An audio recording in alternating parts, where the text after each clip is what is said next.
আসসালামু আলাইকুম এভরিওয়ান, কেমন আছো তোমরা সবাই? প্রতিদিন তো আমি আমার কথা বলি, আমার সংসারের কথা বলি, এমনকি রান্নাবান্না নিয়ে কথা বলি। আজকে তোমাদের সাথে একটা ভিন্ন ধরনের আলাপ করব। এই তো দেখছো বৃষ্টির ভিতরে বের হয়ে গেছি রিকশায় করে, সাথে ছেলেকে নিয়ে। ছেলের কথাই বলবো আজকে। ছেলে আমার একটু একটু করে ছোট্ট একটা ব্যাংকে টাকা জমিয়েছে, সেখানে 380 টাকা হয়েছে। অনেক জিজ্ঞাসা করলাম যে বাবা তুমি কি করবা?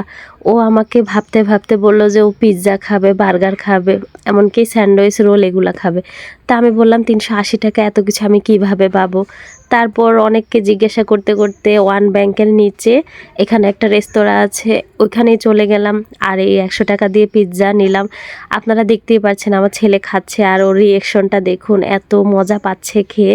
তারপরে আমিও এক পিস খেয়ে নিলাম। দেখলাম যে ছেলেটা আমার এত করে মজা করে খাচ্ছে, কেমন জানি হবে। তো আমিও একটু খেয়ে দেখলাম, আসলে সত্যি অনেক মজা ছিল। তো 1 কাপ চা না হলে তো আমার হয়ই না। তো খাওয়ার পর আমি 1 কাপ চা নিয়ে নিলাম, আর এই তো চা খেয়ে চলে যাব এখন।